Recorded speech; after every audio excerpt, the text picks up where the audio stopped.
to get started. So yeah, thanks everybody for coming. This is like an amazing turnout.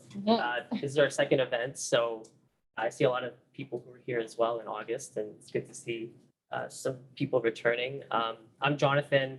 I lead a data platform team at a company that was up until last Tuesday called Snap Commerce, and as of now is called Super.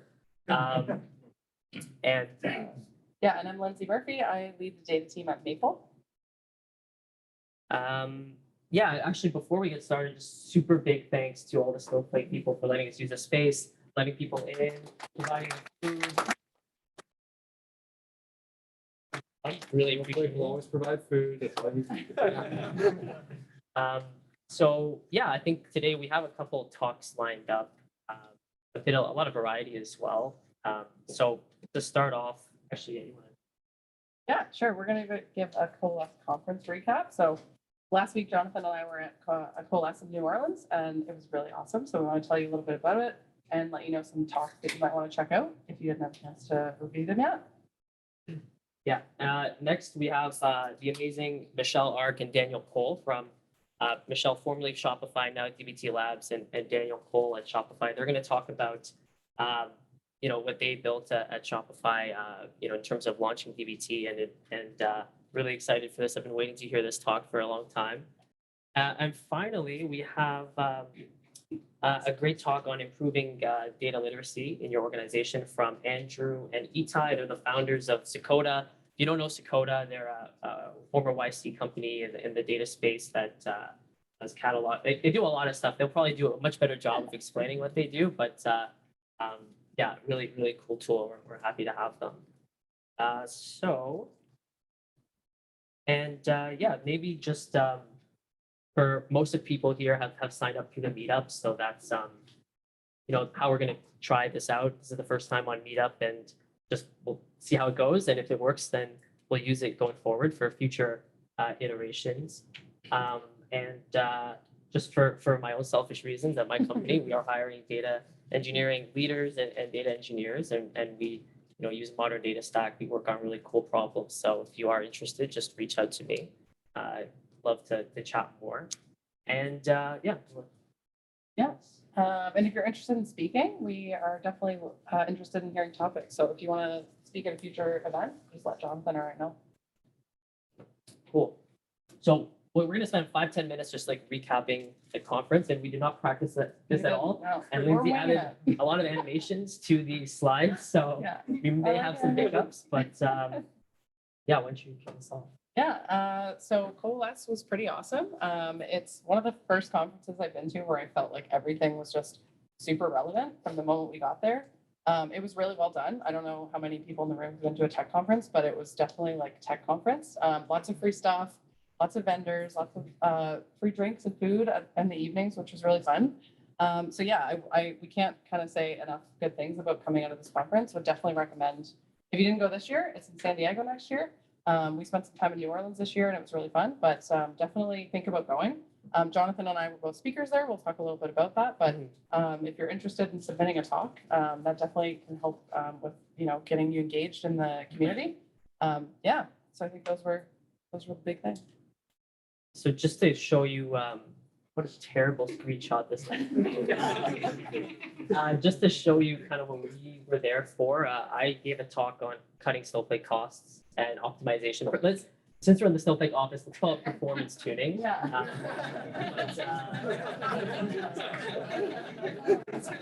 But essentially, called extend the runway, and just about like teaching you about Snowflake's architecture and strategies that you can use to improve your performance and reduce your spend.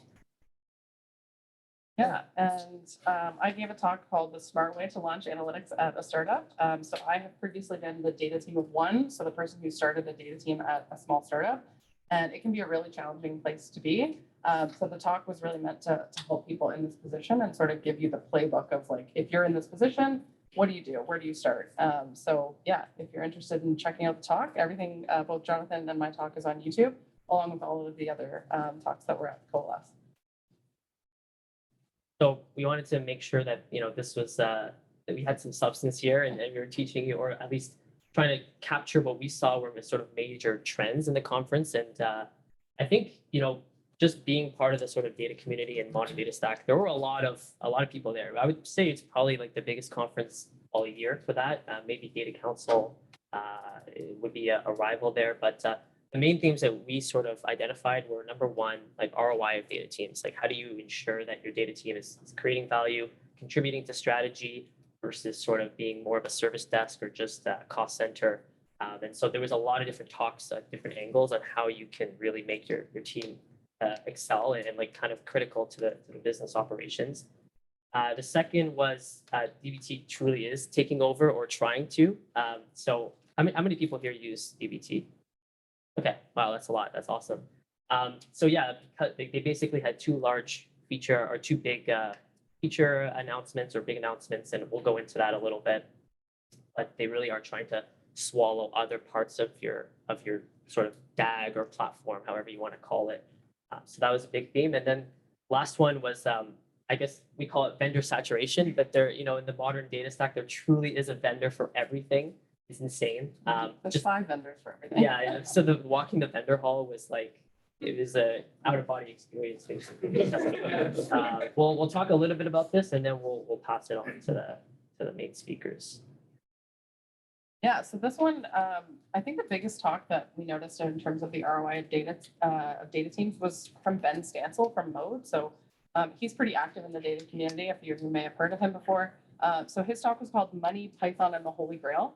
So it was really talking about how, the economy is kind of going in a direction that it hasn't really gone in the last little while. And so companies are really looking to figure out where the ROI is of all different departments. And so for really the first time, a lot of data teams are being asked to show the value of what they're doing, and they haven't had to do that before.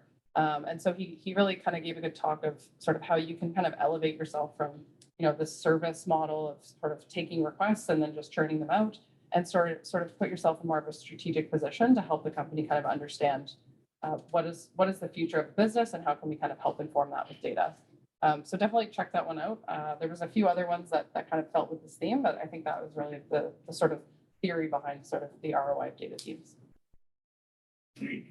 Yeah, so in terms of DBT taking over, one of the main announcements was this semantic layer, which basically is kind of like a server that exists and allows you to sort of dynamically query, your DBT sort of managed assets, I guess you could say. The biggest application in the immediate sense is the metrics layer. So being able to standardize and centralize your metrics in DBT and then query them in BI tools or any other sort of tool that you want to use. So that was kind of a big deal because, even if you just go back 2 years, like you had all these like metric startups that are kind of spawning up, and then DBT just like brings this in-house, and it kind of just killed a lot of business models right there. But it's really cool, and like companies like Mode or other like ThoughtSpot, they're building direct integration so you can query your metrics, and it really is trying to tackle the problem of like why did we define like net revenue in 3 different ways across our stack. So it's a really cool thing. I would love to use it, but unfortunately I'm on Looker and I don't see that happening anytime in the future. And yeah, more or less same thing. And the other interesting thing was, so they also announced, I guess they kind of officially announced Python models, but the way they sort of announced it was with Databricks. And I think their goal ultimately is to be able to bring these like Python notebooks and these data science workflows and workloads into your DAG. So you can envision what does a DBT DAG look like in the future in a couple of years. It's going to have like these data science notebooks. It's going to have external nodes. It's going to have like metrics nodes and like very sophisticated, and you can obviously like be able to like tie them all together and test them and track lineage. So that was really interesting. If you haven't checked out Python models, they are potentially going to be like, I don't know if you ask me like what the breakdown of SQL versus Python versus in DBT is going to be 5 years from now. I have no idea, but I wouldn't be surprised if it's like 50-50 or something. Yeah. Sure, yeah. So we talked a little bit about vendors, but this picture on the left here kind of shows this was the wrap as you went into like, I think they called it the activation room or something like that. But it shows all of the logos that were present in the vendor area. So there was like over 25 booths. and you could go and get demos. It was really interesting. They actually did, if anyone's watched Hot Ones, well, like where you eat the hottest wing you can, they actually had a booth for this. So that was pretty funny. A lot of games. There was actually a couple of different areas where you could play games. And they actually had a barber as well who would give you a free haircut. This actually wasn't in the vendor area, but it was pretty funny. Cool. We wrote out some of our favorite talks, and yeah, actually, maybe we'll make this public, or you can sort of take a picture or look this up later. But Yeah. these are some of the ones I found were really interesting. Kind of a mixture of more, I guess, like theory-based talks and business-focused talks, as well as technical ones. And the whole playlist is on YouTube. So if you look up DBT Labs, you can go to Coalesce 2020, and it's got like, I think there's 152 videos or something. So it's the whole conference basically. So it's all Yeah, tons free. of stuff. Yeah. Cool. This is the survey we'll throw up at the end just to gather feedback on, what you liked about this meetup and what you didn't, and what you want to see in future meetups. And that's It's it. just our have fun. Yeah. Well, this is just like, We we also had some fun. New Orleans, you could Yeah. have a good time. But yeah, let's go to the meat of the meetup here. So first, Michelle and Daniel, get you up here.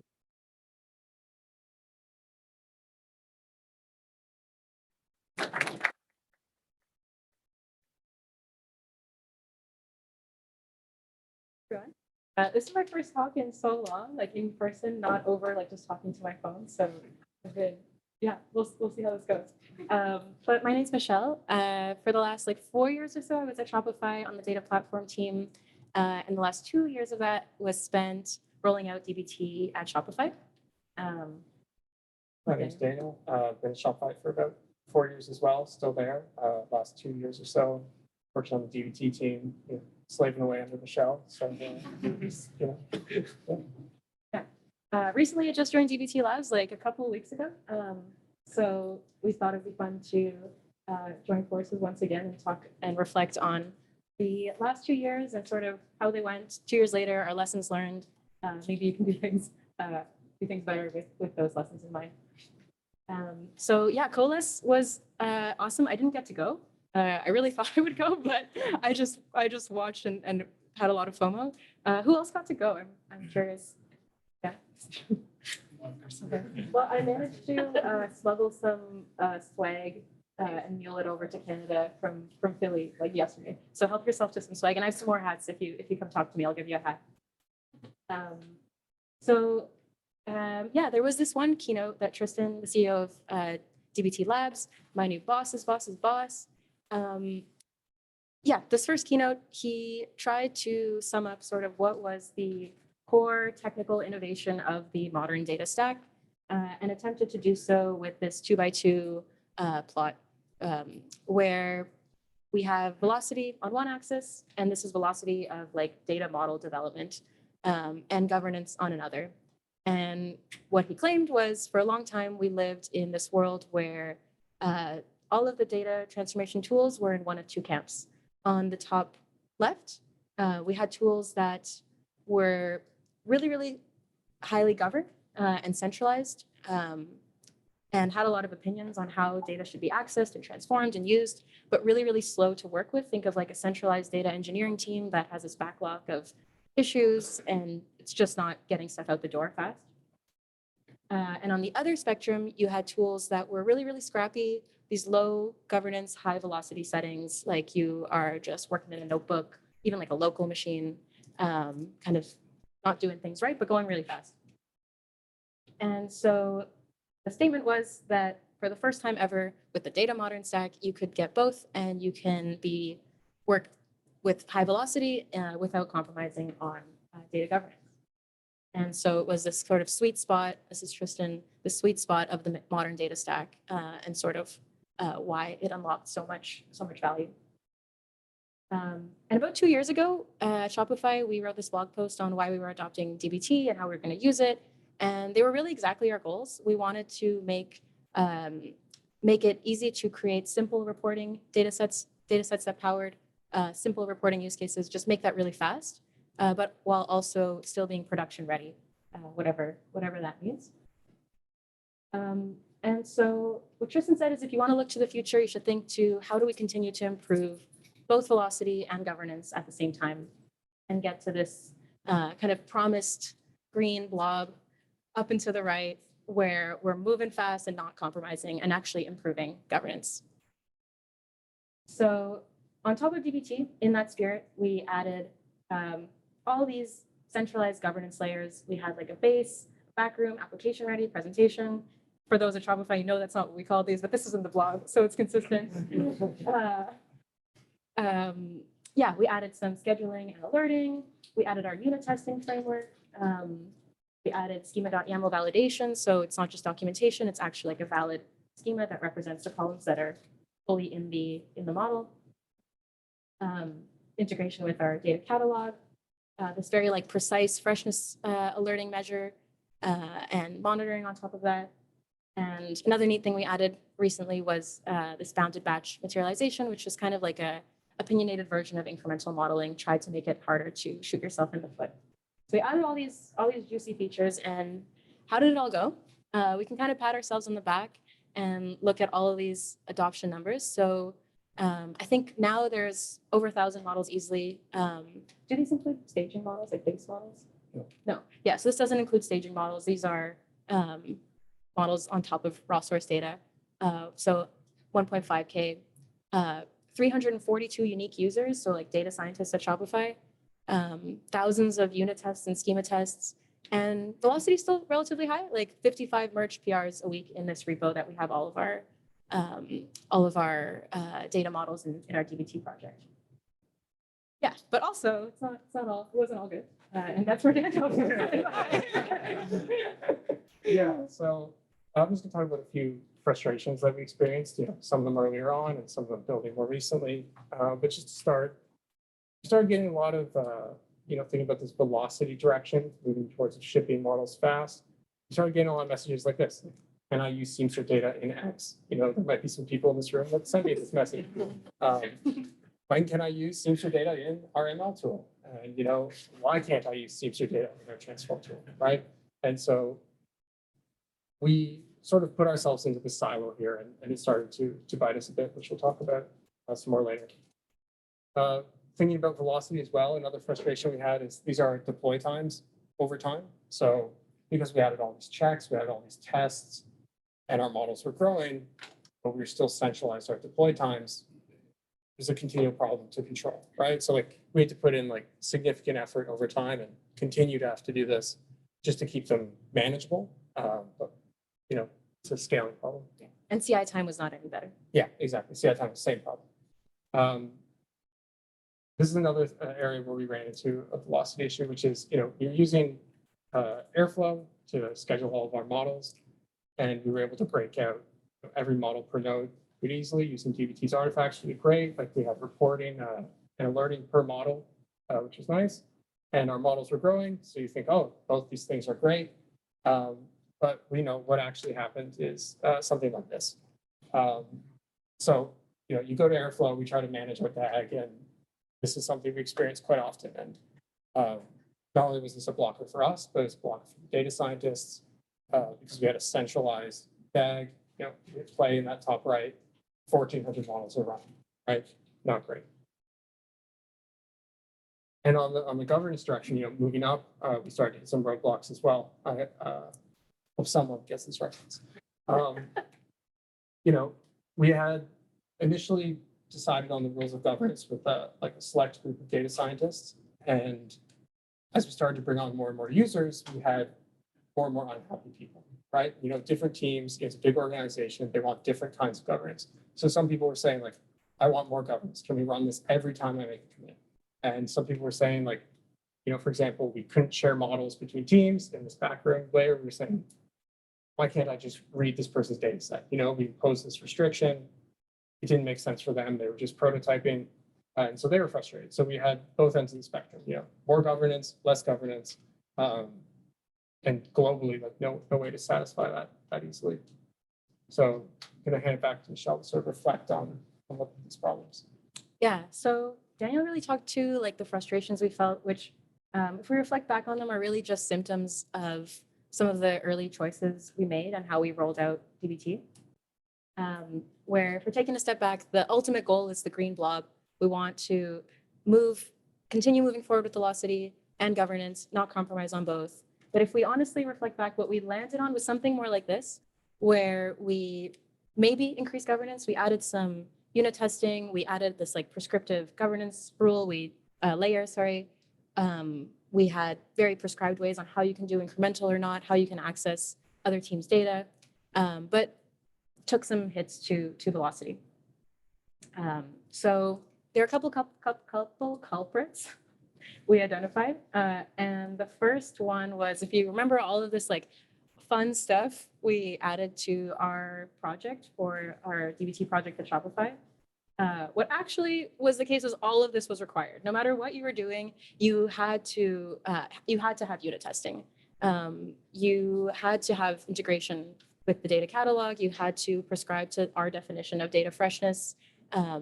And you had to use this bounded batch materialization. You couldn't just use incremental. Like we really, in some sense, just didn't let go and kept a lot of that like trust and decision-making centralized to our team.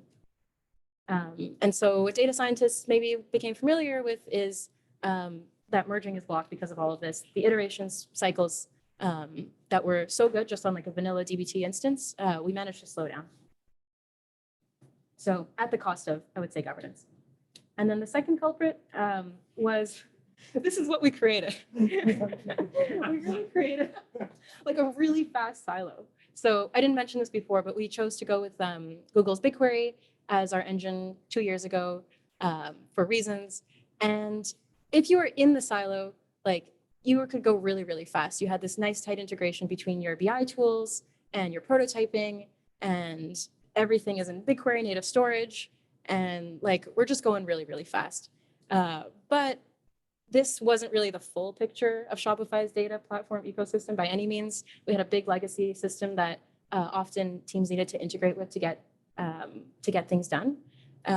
Streaming platforms, ML tools, just a whole swath of other tools that ultimately couldn't interoperate with Google storage layer.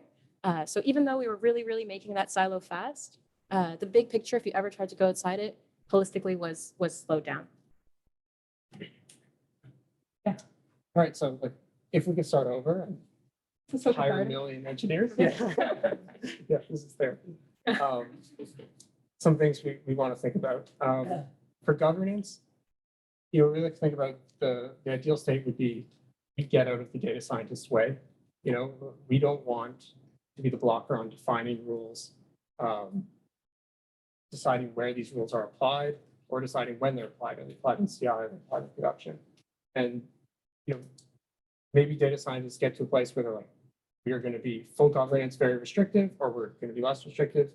But we want them to be able to iterate and make those decisions without us being blockers on the engineering side.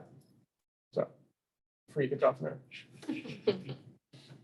And on the velocity front, something we continually saw roadblocks with is, as Michelle mentioned, getting out of that silo, right? So at Shopify, we have a lot of integration points. We have a couple transformation tools.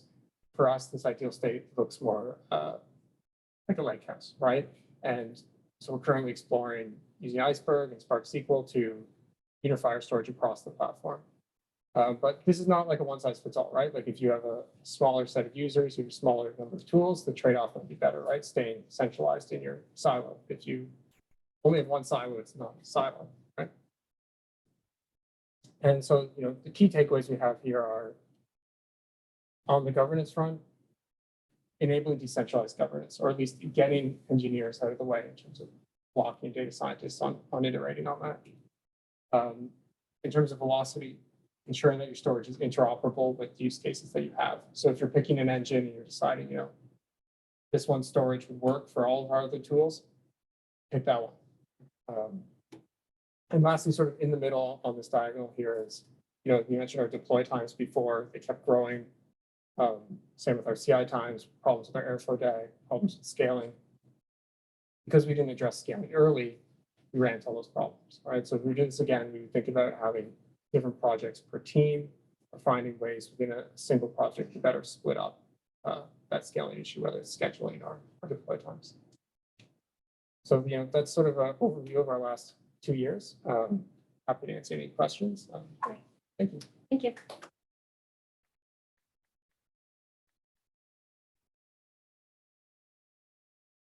Just follow up on that graph you showed, where are you guys right now in terms of, is that high velocity and high, or I say right now we're like over there on the left, towards so lower high velocity, governance, high like governance. low Yeah. velocity? Yeah, lower velocity, yeah.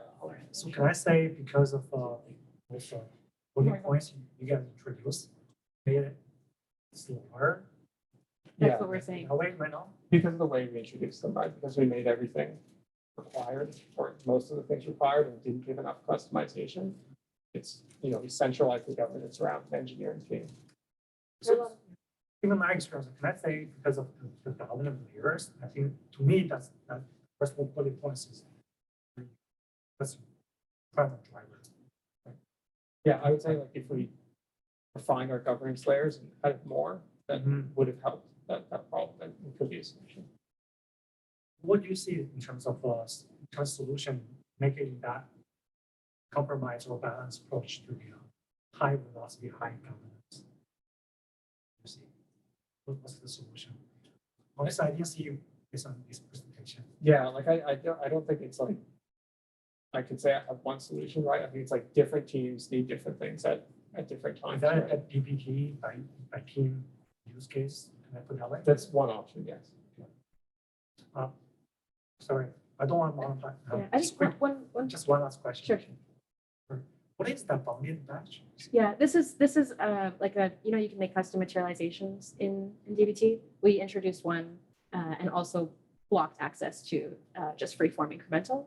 It was a way to do like micro batch so that you can figure out what new data is without having to do it in your own SQL. So our framework loaded that up for you, and you could just think about the SQL as applied to a micro batch, and it would append it correctly. So By use case, by role, by. by like a checkpointing strategy that we had, yeah. So given the history that this originated in Shopify and so what is the DB Labs product still using that core idea of why it was developed at Shopify, like B2C? Is that still the core theme and the core idea of the DBT Labs, or is it pretty much neutral? Anyone can use it, B2B, B2C models? I think DBT as a product is pretty neutral and has applications definitely outside of just like a e-commerce industry. Yeah, for sure. If anything, our instance of DBT was, I don't think we ever thought about the fact that we were in an e-commerce ecosystem. I'm sure the like analytics engineers, data scientists were thinking about that, but our team on the platform side was a fairly generalized tool. So can we still take DBT Labs into like a B2B kind of model? I don't see why not. Yeah. Yeah. Are probably selling like services contracts worth $1 million that go on for years and years. That data is still mine. Keep it. Thank you. I'm not biased at all. You can get a hat.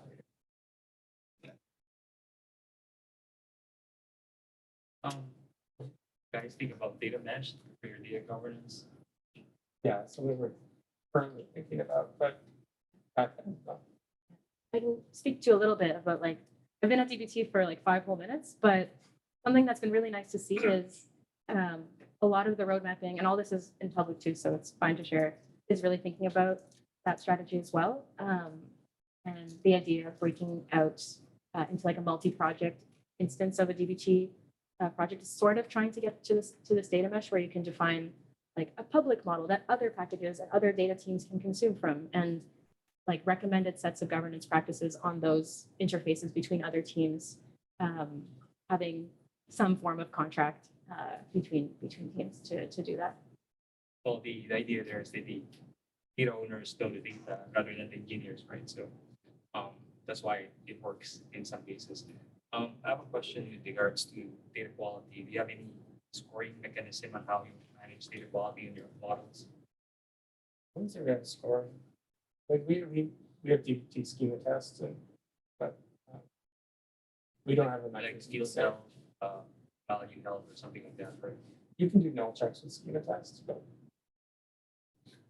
Or volume, right? So in some cases you monitor data that comes in. Sometimes it's just one. The system knows that there's more than that one every day. It's just one. So it's not a freshness because you can look at the freshness, just, oh, you see one Yeah. record, it's Yeah, fresh, yeah, right? yeah. But it's Yeah. actually incorrect, right? So Yeah, there's some teams at Shopify that are working on that, but it's not something we're working on.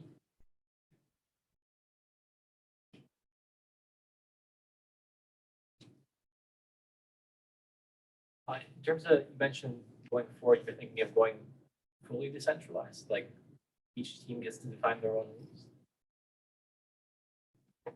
It's still, we're still talking about it, like, it's hard to say one or the other, right? Like, Yeah. it's just, we want to give more flexibility. to, Right.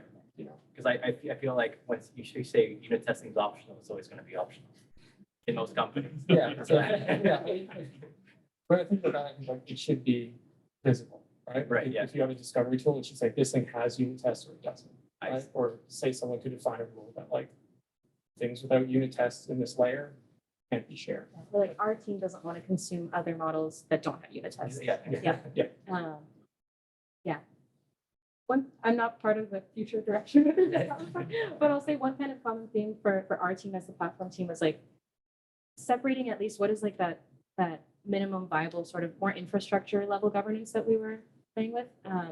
Bare minimum to just work with data at Shopify, like PII, and just, yeah, data access, some of the scheduling stuff, like kind of get out of the way on more opinionated data modeling practices, and just make it more configurable. Small concrete way, I think like we could do this. We had all of our rules and everything defined in Python. Our team owned it in our code base. There are lots of other tools now. I think Jonathan's slide had evaluator, DBT project evaluator, like that's based on SQL, schema tests, like it's a lot more accessible if you're already using the DBT paradigm as an analytics engineer to plug that and own that section. So yeah, so separating like the infrastructure sort of rules and governance from the data modeling concepts, and also maybe just finding a balance between decoupling data teams from each other. What do we need at the boundaries, and trusting them within their own workspace. Given that you had a single project, how did you do scheduling and what do you see the future of orchestration looking like? We'd like to, like, we're thinking about breaking up by teams, or we're allowing data scientists to define, I want these 30 models in my pipeline, and then we use DBT's lineage to order them, so they don't have to think about ordering. Something like that. But just multiple airflow DAGs, essentially. And how do you do it today? It's one big. And it's like a daily job. Yeah, you Yeah, can I mean- customize some on terms of scheduling, but Yeah, we got away from that a little bit. Yeah. Yeah, in terms of like future scheduling, like I feel like a declarative approach has always been sort of this sign where like instead of thinking about DBT let you not think about the lineage as much anymore. But if you're scheduling it, you're still saying like, I want this to run once a day at 9 a.m. or twice a day, whatever. Instead, like a calendar-based approach where it's like, I don't care how it happens, but make this data as fresh as possible by 9 a.m. And refresh the source if necessary, just like a more end-to-end approach there. So I think I'm hearing like declarative scheduling being thrown around a lot. I saw some more hands. Yeah, sure. Just follow the guide models. The models, not data models, right? Not machine learning models. no.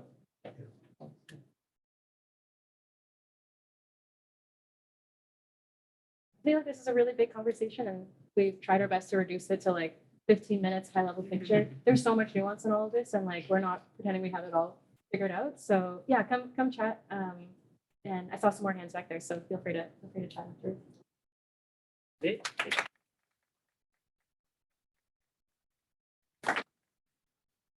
That's for sure. So nice. So, let's see. Etai?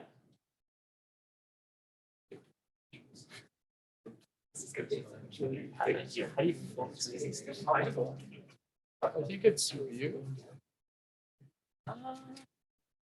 Enter full screen. Just at the bottom. Nice. Yeah, you do that. Yeah. Hey, how's it going? I'm Etai. I'm one of the founders of Sakota. This is Andrew, also the other founder of Mizrahi.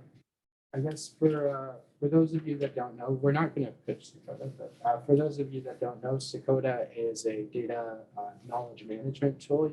Sakota stands for Searchable Company Data. You can think of us like a Google search for your data knowledge. And so over the past 2 years, while we've been building Sakota, we've been spending a lot of time with data teams who, yes, question? Yeah, absolutely.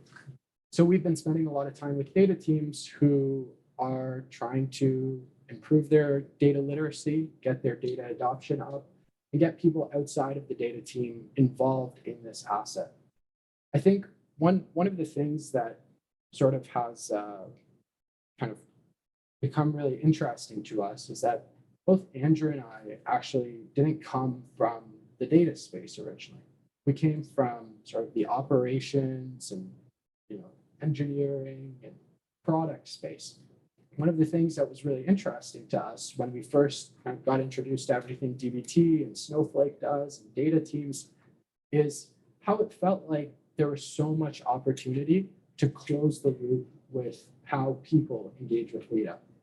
And when we first entered the space, it kind of felt like, and still today even, feels like a lot of data teams sort of operate with this, what we call churro model of data.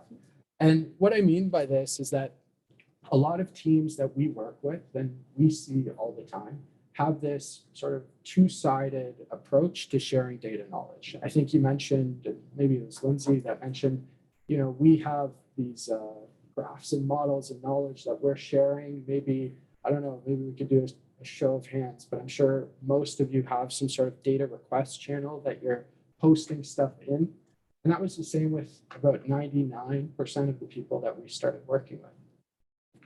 The thing that was interesting to us is when we looked at, models in support, models in product, and we hear a lot of stuff today about how do we make data more of a product. There's a lot of frameworks for how we can not only share knowledge about change logs and how we can share knowledge about access to information, but how we can also create a flywheel that gets people to sort of engage in that knowledge and then create this organizational knowledge graph that builds on itself. And so when we start working with teams, and one of the things that we recommend is to start thinking of your data literacy like a donut. I mean, this is at the end of the day a flywheel, but what we're going to do is kind of walk through these kind of different sections of the flywheel and where we see data teams sort of drop off and what we see can really help. The first thing that I think most of you are aware of is that people ask questions. Like data teams exist to share information with other teams. And at the end of the day, if we're talking about what is the ROI, it's, how do we make decisions faster? How do we make decisions more accurately? And it doesn't really matter how many people we're serving with those decisions. If they're not accurate information, if people aren't able to get them quickly, maybe the ROI isn't as proven. And I mentioned this sort of data requests channel. I think when Andrew and I looked at products, one of the things that was really interesting to us was this idea of like Stack Overflow or Intercom, tools that you might have interacted with when you're working with SaaS vendors who are now capturing knowledge whenever someone asks a question. One of the things a lot of data teams tell us is that, this idea of answering the same question over and over again is quite daunting, it's quite repetitive. And, at the end of the day, we really want to enable self-service by giving people a way to, access this information without the data team. And so the first step we really recommend when it comes to improving data literacy and making it this sort of flywheel that people can actually answer their questions with is to start thinking about where those data requests are actually coming in. I think most commonly we see stuff in Google Sheets, we see stuff in like Google Forms, we see stuff in data request channels. We've seen everything at this point, but one of the things that we recommend is either thinking about a way that you can either surface those requests and surface those answers in the same place that you're actually sharing the knowledge. If you imagine Mode Analytics or Looker, you've got so many, dashboards and views and models that are most of the time going unexplored. But in reality, there might be a little tidbit that could answer some question that someone is asking for.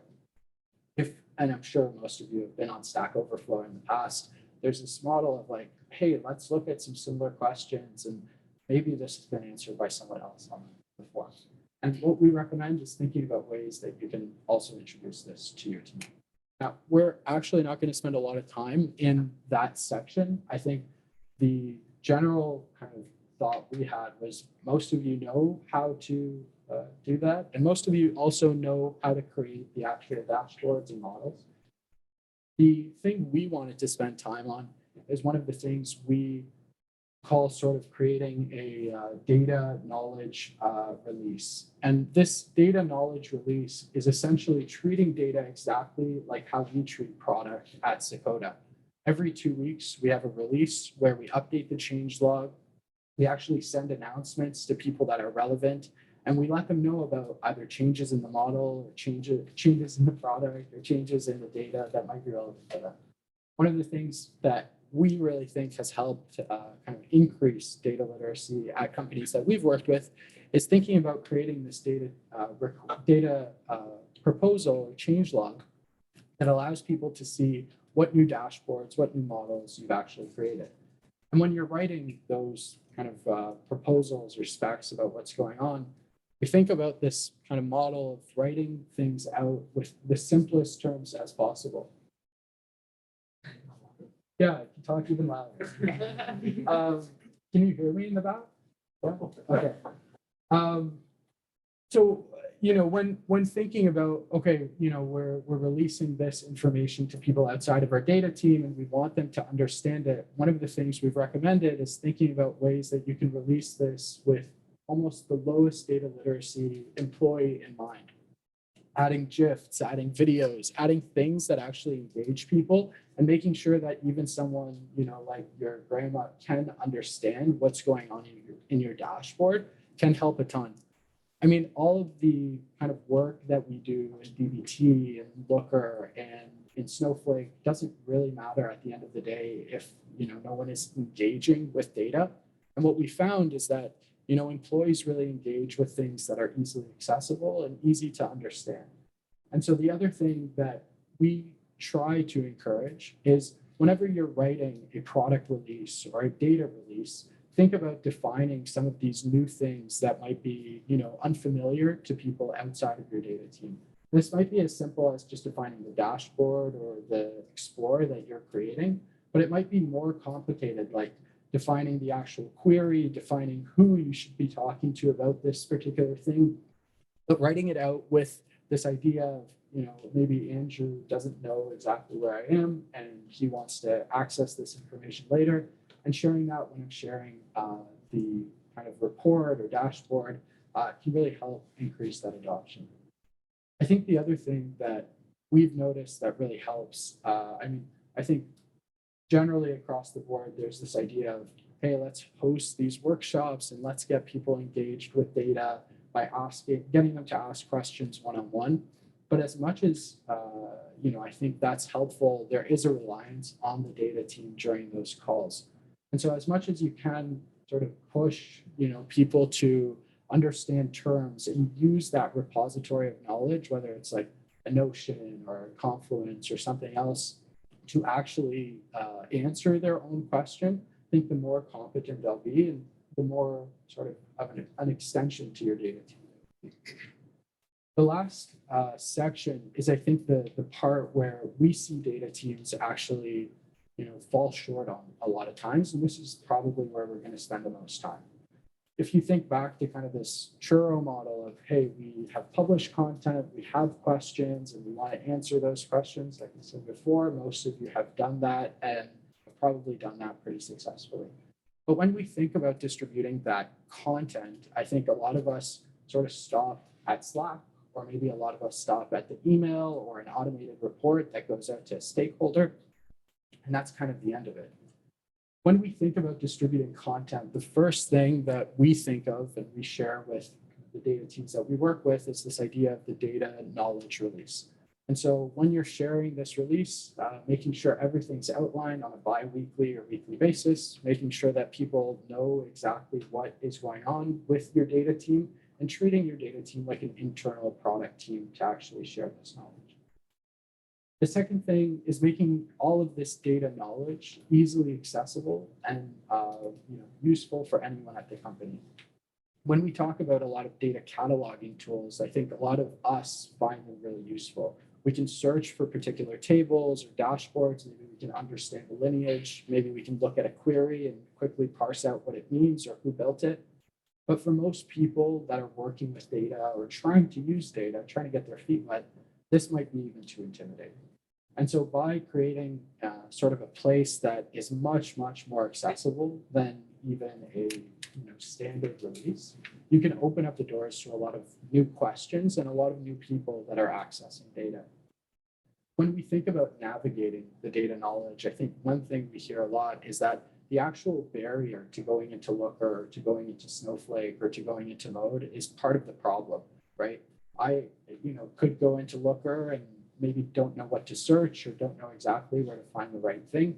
And that's why we recommend creating sort of an easy central navigation for all of this different stuff. I think we could recommend a ton of different tools. It's not what we're here to do, but one of the things that's really important is to reduce the amount of friction that people have. Having that search directly in Slack so that anyone can press search and find what they're looking for without leaving their current workflow can really improve the amount of accessibility and visibility that people have across this data knowledge. And when we think about data knowledge, we're not just thinking about these assets that have been defined in DBT or in Snowflake. We're thinking about a whole gamut of information, right? We're thinking about docs and terms and questions and different queries that might be able to guide someone through this knowledge graph that usually, if you're Lindsay and you started the data team and you're one person, sits in your head for a very long time.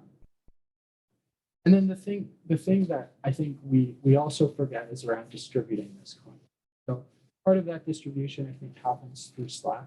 But one of the things we've actually found really useful is creating these sort of announcements or releases for data beyond just this doc. So that might be like a product release that you do on a quarterly basis. That might be something that you're doing a little bit more frequently, but treating your data like a product by actually creating these sort of formalized checkpoints where people are actually able to access this new information allows people to actually have a benchmark of, at this time I will go in and there will be new dashboards, there will be new information that I can access. That way they can kind of start looking into or looking forward to that date. And so with that in mind, I think we sort of developed this really nice flywheel of how content and data can actually flow together. When you think about new questions that are being asked, a lot of times we create content and those questions sort of fizzle out into the abyss. Those dashboards don't get searched or surfaced again. But if the questions are being asked in the same place that the knowledge is being shared, and you're distributing the content in that same place as well, let's say it's Stack Overflow or Notion or Sheets, wherever it is that you're doing it, people can actually search for different stuff that has been answered in the past. And ideally, over time, you guys are answering less questions than you did the day before. For any data team, I think one of the big questions that we hear is, how do I actually start focusing on the things that I want to focus on? I spend a lot of my time being reactive. I spend a lot of my time, updating models that I feel like have already been updated or adding a new view to a Looker dashboard that feels like, I'm doing it for the 5th time. And with something like this, a model that actually builds on itself over time, you can hopefully start diverting some of those questions to other people on the team, hopefully enabling more self-service, and thinking about metrics like the actual deflection rate of tickets, the response time, or the self-service ability of some of these people outside of your team, so that you're actually measuring how much time you're freeing up and how much people outside of the data team can engage with this asset. So we tried to keep this pretty short. I think we'll stop right there. I don't know if you want to add anything, but we can open up for questions and we can dive into any details really about, what we've seen work for creating these knowledge bases. We can also dive into some of the things that we've seen not work. It really is up to you, but hopefully this is useful and yeah, thanks for listening.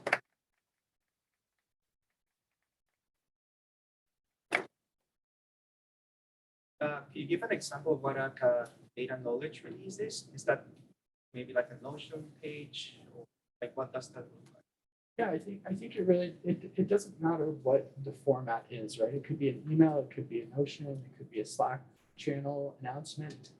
I think the thing that's important about it is, with product teams, we work in sprint cycles. There's sort of a 2-week sprint cycle, and at the end of that sprint cycle, ideally we're shipping something. It might not be much, like in our case, in the early days, maybe we're shipping a new filter on a certain, field or something like that. But it's something that gets people back into this product that you're building. And it also is something that, people can look forward to. Every Monday or every second Wednesday, we're doing this data release, and we're going to tell people about this new dashboard or this new asset that they can now use with a document of how they can actually access and use it. And so I think when thinking about this release, like I really wouldn't over-engineer it, but I think the key is just tying the flywheel of, hey, we've built this thing, people want to use it. Let's make sure they're actually able to access and understand it. And if they have any questions, like, an intercom page on a website, let's make sure they're asking those questions. So I think we come at data like product people, not so much.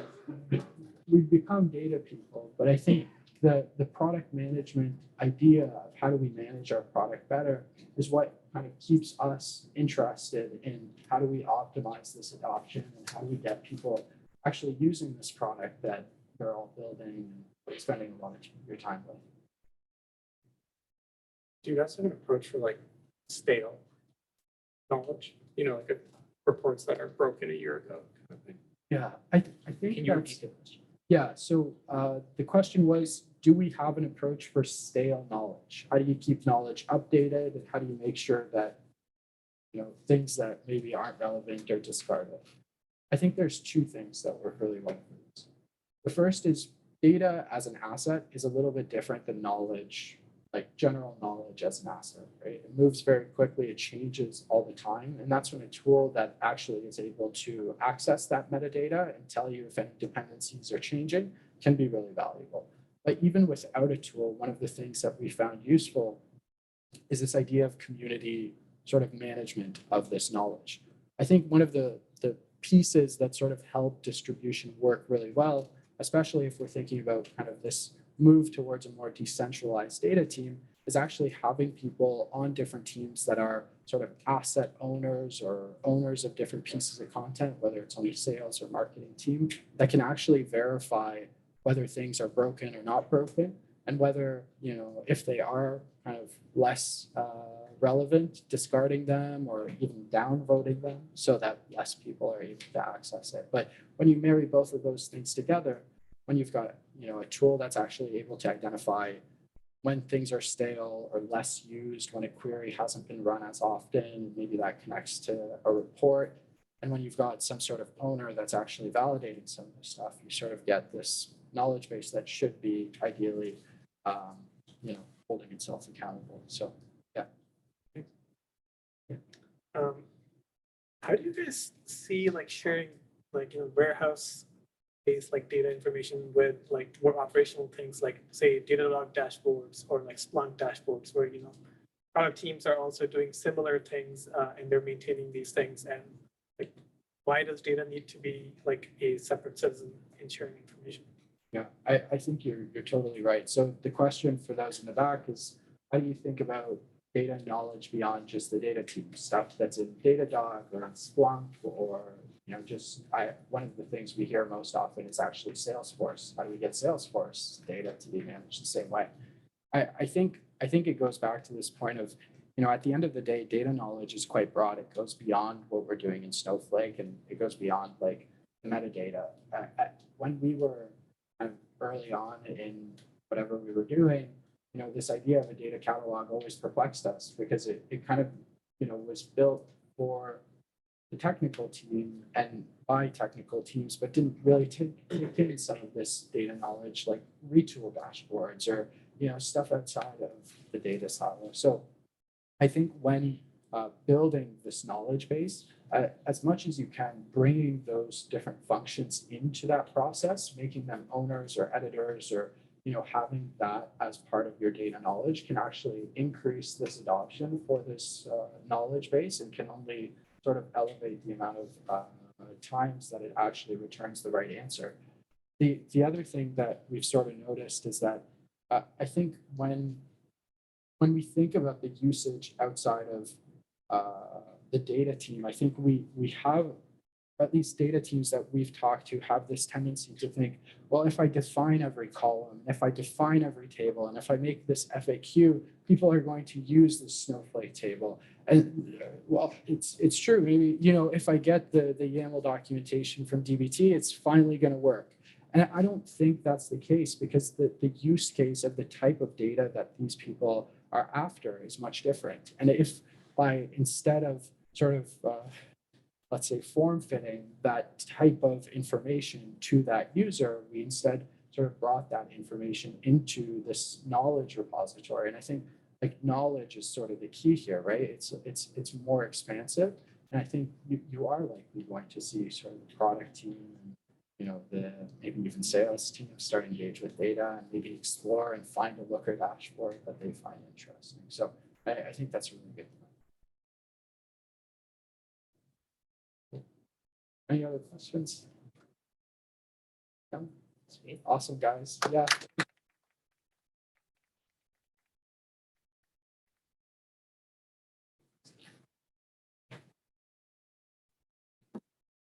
By the way, I'm really impressed that you guys didn't plug your amazing data product at all. You could have put one slide up there. So check out Sakota. I think Sakota.co. It's great product, really cutting edge, and so it's worth looking into. Yeah. So thanks so much for coming, everyone. Amazing turnout. Hope that you all got some drinks and some burritos. So we would love to hear your feedback. So if you can take the time to scan this QR codes are big these days, and just fill out. It's a super quick form. You don't have to say who you are or anything like that. It would really help us to make sure that the next one we do was even better. Thanks to Michelle, Daniel, Yeah. Etai, Andrew, the whole Snowflake team, and everyone for coming. Thank you very It's been much.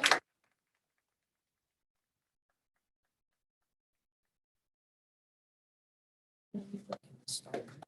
Yeah. Oh, yeah. I think there's still, I don't know.